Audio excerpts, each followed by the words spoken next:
कश्मीर का डर बीजेपी को भी है और जम्मू वालों के साथ तो धोखा होता है। कश्मीर का डर बीजेपी को भी है और जम्मू वालों के साथ तो धोखा होता है। यहाँ पे तो झूठ की एक फौज, झूठ की एक पलटन है बीजेपी में। जम्मू कश्मीर में भारतीय जुमला पार्टी और भारतीय झूठी पार्टी है। ये छोटे से छोटा कार्यकर्ता से लेके उनके प्रधान तक सिर्फ वो झूठ की फैक्ट्री। इनमें कोई काबिलियत नहीं है। इनको मैं कहना चाहता हूँ अध्यक्ष का पद छोड़िए, अपनी जो सीट है लंबेड़ी उसको संभालिए। प्रधानमंत्री जब आ रहे पहले डेली वेजेस को पक्का करें। BISF, CISF, NHM, border battalions, कितने लोग जो बर्बाद हो रहे हैं, अभी भी देखिए चौक में बच्चे खड़े हैं, इनका हल करें पहले। नमस्कार, आप लोग देख रहे हैं जम्मू परिवर्तन। मैं हूं आपके साथ नरेंद्र सिंह ठाकुर। जम्मू कश्मीर से जब दफा 370 व 35 को हटाया गया तो उस वक्त जो दावे किए गए थे जम्मू कश्मीर के खासकर नौजवानों के साथ, वो तो अब तक खैर पूरे नहीं हुए हैं। लेकिन अब वज़ीर-ए-आज़म यानी कि प्राइम मिनिस्टर नरेंद्र मोदी जी जम्मू कश्मीर के दौरे पर आ रहे हैं और जम्मू के सांबा में एक बहुत बड़ा प्रोग्राम वहां पर रखा गया है। लेकिन क्या इसमें वो दावे पूरे होंगे? क्या जम्मू कश्मीर में जो डेली वेजर्स काफ़ी अरसे से अपनी डिमांडें कर रहे हैं कि हमें हमारा हक मिलना चाहिए, क्या आंगनवाड़ी वर्कर्स को उनका हक मिलेगा? क्या होमगार्ड्स को उनका हक मिलेगा? या उसके साथ साथ कई ऐसे लोग हैं जो कहीं ना कहीं इस वक्त अपने बुनियादी हक से जो हो महरूम हैं। हमारे साथ इन सब पे आज बातचीत करने के लिए सोशल एक्टिविस्ट सतवीर सिंह मनाहस जी हमारे साथ बातचीत करने के लिए मौजूद हैं। सतवीर जी, सबसे पहले तो आपका स्वागत है हमारे साथ बातचीत करने के लिए। बहुत बहुत शुक्रिया आपका जी। सतवीर जी, आपसे जानना चाहेंगे कि जिस तरह से स्टेट को जब झूठी में तब्दील किया गया तो उस वक्त जो दावे किए गए थे वो तो अब तक कहीं पूरे होते दिखाई नहीं दे रहे, लेकिन नरेंद्र मोदी जी जम्मू कश्मीर के दौरे पर आ रहे हैं, आप इसे किस तरह से देखते हैं और क्या कहेंगे इस पे? देखिए, मैं सिर्फ और सिर्फ आपसे इतना कहना चाहूँगा कि मोदी जी अगर आ रहे हैं, देखिए यहाँ पे तो झूठ की एक फौज, झूठ की एक पलटन है बीजेपी में। छोटे से छोटा कार्यकर्ता से लेके उनके प्रधान तक सिर्फ वो झूठ की फैक्ट्री है। और बाकी स्टेट्स में बीजेपी को भारतीय जनता पार्टी कहा जाता होगा, लेकिन जम्मू कश्मीर में भारतीय जुमला पार्टी और भारतीय झूठी पार्टी है ये। और सिर्फ लोगों की अब आखिरी उम्मीद है प्रधानमंत्री नरेंद्र मोदी, जो 24 तारीख को जम्मू कश्मीर के सांबा में आ रहे हैं। लेकिन उससे पहले आपने विजुअल्स देख लिए होंगे, एक बूढ़ी माई रो रही है कि मोदी जी जहां पे आ रहे पहले हमारे सवालों का जवाब दे। कितने वादे किए, रविंद्र रैना जी क्यों नहीं पहुंचे उनके पास? मैं मोदी जी से कहना चाहता हूं, अगर आप आ रहे हो, आप पे विश्वास है, आप प्रधानमंत्री हो, आप बीजेपी के नहीं हो, आप पूरे देश के हो, ये आप खुद कहते हो। इस बार अगर आ रहे हो, जो सुबह डेली वेजेस जिनको पुलिस भर भर के गाड़ियों में ले रही थी, जो NHM के अभी बच्चे बैठे हुए हैं, जो BSF CISF के हैं, आंगनवाड़ी, इन सबका मसला हल करके जाइए। और डेली वेजर जो कि आज 55 साल से ऊपर उम्रें हो गई हैं उनकी, 60 साल में रिटायरमेंट होती है, तो क्यों लॉलीपॉप दे रहे हैं आपके रविंद्र रैना जी? थोड़ी क्लास रविंद्र रैना जी की भी लगा के जाइए कि जनाब झूठ बोलना कम करें। रविंद्र रैना जी कहते हैं कि आने वाले वक्त में बीजेपी की सरकार एक बार फिर से बनेगी और CM का चेहरा जो है वो बीजेपी का होगा। आपको क्या लगता है कि बीजेपी जिस तरह से अभी मौजूदा हालात जम्मू के बने हुए हैं, क्या लगता है कि बीजेपी जो दावे इस वक्त कर रही है उन पर खरा उतर पाएगी?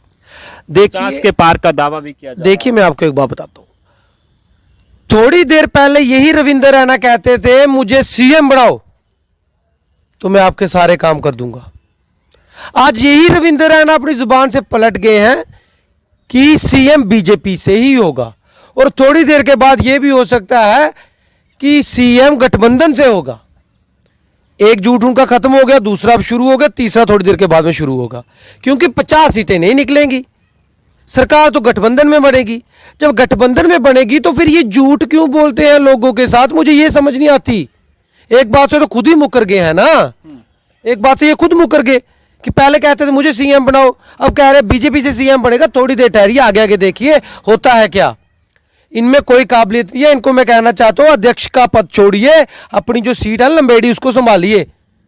लगता है कि जम्मू कश्मीर की सियासत में कभी भी कुछ हो सकता है। जिस तरह से अब आम आदमी पार्टी की लहर भी जम्मू कश्मीर में लगातार बढ़ रही है, तो आम आदमी पार्टी भी इस बीच ये दावा कर रही है कि यानी कि 90 की 90 सीटें जो है आम आदमी पार्टी जो है वो निकालेगी। आप किस तरह से देखते हैं इसे? मैं इसको इस तरीके से देखता हूं कि पंजाब वो जीत गए हैं, तो जीत का जश्न होता है, तो अभी उनको मेहनत करनी पड़ेगी। ऐसा कहने में और करने में, करनी और कथनी में बड़ा फर्क होता है।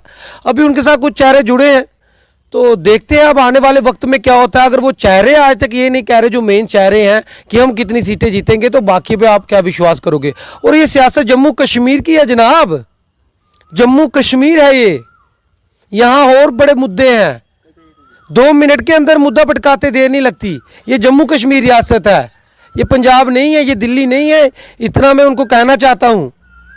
और अगर आम आदमी पार्टी के कोई भी यहाँ पे होंगे जो दिल्ली से हैं, उनको मैं सिर्फ इतना कहना चाहूँगा, जनाब जम्मू कश्मीर है, ये लोग अंग्रेज़ों के गुलाम नहीं रहे, चाहे वो डोगरा हो चाहे कश्मीरी, हम अंग्रेज़ों के गुलाम नहीं रहे। अगर आपने ये सोच लिया कि हमें गुलाम बनाना है तो हम गुलाम बनने वाले नहीं हैं। इसके लिए आपको सोच समझ के कदम रखना पड़ेगा। चेहरे तो अच्छे जुड़े हैं उनके साथ, और आने वाले वक्त में हो सकता है कुछ करे वो, लेकिन ये जम्मू कश्मीर की सियासत है, यहाँ पे भरोसा नहीं किया जाता। मैं लास्ट में ये कहूँगा, daily wagers, NHM, BSF, CISF, border aspirant, इनका मसला हल करे प्रधानमंत्री मोदी जी, नहीं तो बीजेपी का भी सत्यानाश होते हुए टाइम नहीं लगेगा। यहाँ पे ये जम्मू कश्मीर है। कहीं ना कहीं आम आदमी पार्टी को पंजाब से ही नहीं, बल्कि पंजाब को देख के नहीं, बल्कि कहीं ना कहीं यूपी और बिहार को भी देखना चाहिए। नहीं, देखना तो बिल्कुल चाहिए। मैं बिल्कुल, आप यूपी को क्या देखना है, आप उत्तराखंड को भी देख लीजिए, गोवा को भी देख लीजिए, मणिपुर जहाँ पे भी चुनाव हो सब जगह देख लीजिए ना। तो कहने का मतलब है बौखलाहट में आना नहीं चाहिए। लेकिन ये है कि जो उनको चेहरे मिले हैं, सरल स्वभाव के चेहरे मिले हैं, बहुत अच्छे चेहरे मिले हैं, तो हो सकता है अगर उनकी राह पे चले कुछ हासिल कर ले। आप कब ज्वाइन कर रहे हैं आम आदमी पार्टी? देखिए, मैं फिलहाल कोई पार्टी नहीं ज्वाइन कर रहा हूँ। मैं समाज की आवाज़ उठाने को बड़ा पसंद करता हूँ और मेरे पास आज़ादी है इस वक्त। देखो, आप पॉलिटिकल पार्टी में जाएंगे तो खासतौर पे नेशनल पॉलिटिकल पार्टी में जाएंगे या दिल्ली बेस्ड पॉलिटिकल पार्टी में जाएंगे, तो उनके पास जाकर जब भी एक सवाल उठेगा, वो ये सवाल उठेगा कि आप जम्मू कश्मीर की जनता की आवाज़ का बात उठाना बंद कर दीजिए। जैसे 300 जेके बैंक में बच्चे लगे बाहर के, तो मैं जम्मू कश्मीर के बच्चों की आवाज़ को उठाना बंद कर दूं, ये चीज़ मैं बर्दाश्त नहीं कर सकता। देखो, नाकाबिले बर्दाश्त चीज़ें जो होती हैं वो होती हैं नेशनल पार्टीज़ में। अगर कभी ऐसा हो कि हाँ बोल सकते हो आप जो बोलना चाहते हो तो बात अलग है, लेकिन वहाँ पे ऐसी आज़ादी नहीं होती। बलवंत सिंह मनकोटिया के साथ आप काफ़ी देर से जुड़े हुए हैं और ये माने कि सतवीर सिंह मनास की बलवंत सिंह मनकोटिया से काफ़ी पुरानी मोहब्बत है और काफ़ी पुराना एक रिश्ता है, लेकिन उन्होंने आम आदमी पार्टी को ज्वाइन कर लिया, तो फिर आप क्यों नहीं कर रहे? कहीं ऐसा तो नहीं है कि आप कहीं टेस्ट तो नहीं ले रहे कि मनकोटिया जी कितनी देर आम आदमी पार्टी में टिकते हैं? देखिए, आपने सवाल बड़ा अच्छा पूछा। देखिए, एक रिश्ता होता है, सियासी रिश्ते अलग होते हैं, सियासी रिश्ते बनते टूटते रहते हैं, लेकिन जो बात आपने कही उनके साथ एक पारिवारिक रिश्ता है जो हमेशा कायम रहेगा। क्योंकि कुछ लोग बौखलाहट में आके, सियासत में आके परिवार को भूल जाते हैं। हमारे में बिल्कुल ऐसा नहीं है। हमें ख़ानदानी शिक्षा मिली हुई है, हमारे घरों से शिक्षा मिली है कि सियासी रिश्ता एक अलग रिश्ता होता है और जो एक पारिवारिक रिश्ता होता है, इमोशनल रिश्ता होता है, वो अलग होता है। इन दोनों को आप अलग अलग करके देखेंगे। जो हमारा पारिवारिक या अपना मोहब्बत का रिश्ता है, जो प्यार का रिश्ता है, जो दोस्ती का रिश्ता है, जो छोटे भाई का रिश्ता है, वो हमेशा कामयाब रहेगा, क्योंकि हम सियासत को अपने बीच में नहीं लाएंगे। लेकिन कुछ लोग बौखलाहट में सियासत को बीच में लाते हैं, तो उनको शर्म आनी चाहिए जो सियासत को बीच में लाके अपने पारिवारिक रिश्ते खराब करते हैं। आने वाले वक्त में किसकी सरकार होनी चाहिए आपके अंदाजे से? कि आम आदमी पार्टी की होनी चाहिए, बीजेपी की होनी चाहिए, कांग्रेस की होनी चाहिए? आने वाले वक्त की बात तो मैं बाद में करता हूं। मैं कहता हूं प्रधानमंत्री जब आ रहे पहले डेली वेजेस को पक्का करें। BSF, CISF, NHM, border battalions, कितने लोग जो बर्बाद हो रहे हैं, अभी भी देखिए चौक में बच्चे खड़े हैं, इनका हल करें पहले। आने वाली सरकारें तो आएंगी, उनको टाइम लगेगा, साल भी लग सकता है। उससे पहले क्या ये रोड पे किस्ते पिटते रहेंगे? पहले इनका हल होना चाहिए, नहीं तो बहुत बड़ा आंदोलन होगा। ये मैं आपको बता देना चाहता हूं। और ये इन लोगों की हाय पड़ गई, बीजेपी कुछ नहीं कर सकती, ये मैं बता देना चाहता हूं। प्रधानमंत्री जी, कृपया आप झूठ बोल के ना जाएं, आप झूठ बोल के ना जाएं। और आने वाला वक्त, आने वाले वक्त में देखेंगे। शाह जी आए थे, वो उन्होंने कह दिया कि हमारे हमने मिनिमम वेजेस एक्ट को लागू कर दिया है, पर डेली वेजेस ढूंढ रहे हैं कि कहाँ पे इम्प्लीमेंट हुआ है। ये वही तो चीज़ है ना। मैं शाम को बैठता हूँ, डेली वेजेस मेरे साथ बैठते हैं, चाय पीते हैं हम। आम आदमी तो गाना हो गया आजकल। हम तो रोज आम आदमी के साथ बैठते हैं, हम कौन से खा सकते हैं? आप देखेंगे एक चाय का ठेला है, वहाँ पे बैठा तो मैं शाम को, तो मैं वो आम आदमियों के साथ बैठा हूँ। तो बेचारों को नहीं मिली, 700 रुपये पे मिलती है, वो भी पीछे कोई कह रहे थे 11 दिनों की पे हमें मिली, कश्मीर में पूरी मिल गई। तो कहने का मतलब है कश्मीर का डर बीजेपी को भी है और जम्मू वालों के साथ तो धोखा होता है। मैं जम्मू वालों को कहना चाहता हूँ, भाई अच्छे चेहरों को चुनिएगा। आने वाले वक्त में जो मर्जी हो, पार्टी को मार दीजिए गोली, झंडे डंडे को गोली मारी, अच्छे चेहरे चुनिए जो आपकी बात कर सकते हैं। ऐसे जैसे 25 पहले कठपुतलियां चुनी थी वैसे चुनने से कुछ नहीं होगा। और वो कठपुतलियां मोदी जी के नाम पे बनी थी, इस बार मोदी जी के नाम पे उनको एक वोट नहीं पड़ना चाहिए। मैं ये कहना चाहता हूँ daily wagers, NHM, BSF, CISF जितने भी हैं इनका प्रधानमंत्री मोदी जी हल करके जाएं तो कुछ आस रखें। अगर ना हल हुआ तो इतना भी विश्वास रखें कि भगवान से ऊपर कोई नहीं है, उनकी हाय आपको जरूर पड़ेगी। और रविंदर रैना को तो पड़ गई है, उनकी सीट उनके हाथ से निकल रही है, वो सुरेंद्र चौधरी जी ले जाएंगे मेरे ख्याल से, जो भी ज्वाइन करे हैं। देखिए उन्होंने क्या रविंदर रैना की शादी करानी है जब वो करना ही नहीं चाहते हैं, नहीं करना चाहते, तो मुझे तो यही सुनने में आया, जहाँ तक मैंने सुना, मैं कभी मिला नहीं उनसे। वो आपने कभी उनके रिश्ते के लिए बात नहीं की?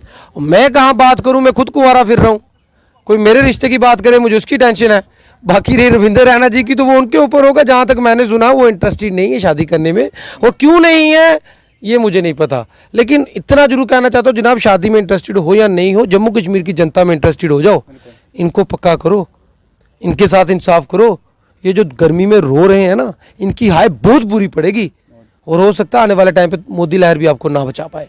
आखिरी सवाल रहेगा और अलग रहेगा, दिल्ली में जिस तरह से हनुमान जी की जयंती के मौके पर एक झांकी निकाली जाती है और उसमें कुछ लोगों की जानिब से उस झांकी पर हमला किया जाता है, और केजरीवाल सरकार आज तक उस पर जो है वो खामोश है, आप क्या कहेंगे उस पर? यही चीजें तो डरा रही है ना मुझे,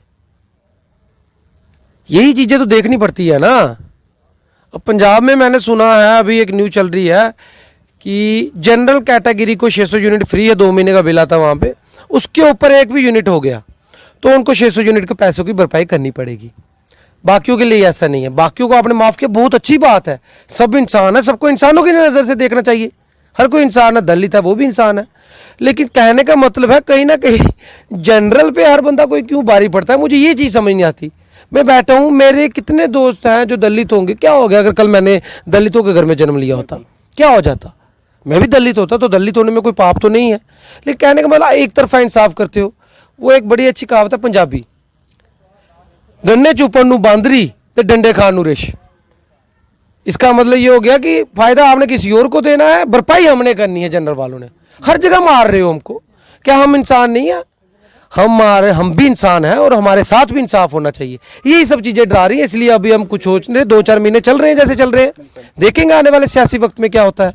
बिल्कुल, सतवीर सिंह मनाज जी हमारे साथ थे। छोटी सी मुलाकात हमने इनसे की है और उन्होंने साफ तौर पर ये कहा है कि जम्मू कश्मीर में जो है वो लोग तरक्की चाहते हैं, जिसमें स्कूल्स की बात करें या फिर हेल्थ इंफ्रास्ट्रक्चर की बात करें, इसके ये चाहते हैं, ना कि खोखले दावे जो है अब जम्मू कश्मीर की जनता को नहीं चाहिए, बल्कि एक सच्ची और अच्छी और एक ईमानदार सरकार की ज़रूरत है ताकि जम्मू कश्मीर की जो है वो तरक्की हो सके। आप लोगों की इस पर क्या कुछ राय है, कमेंट करके ज़रूर बताएं। कैमरा पर्सन अभिषेक कुमार के साथ नरेंद्र सिंह ठाकुर, जम्मू।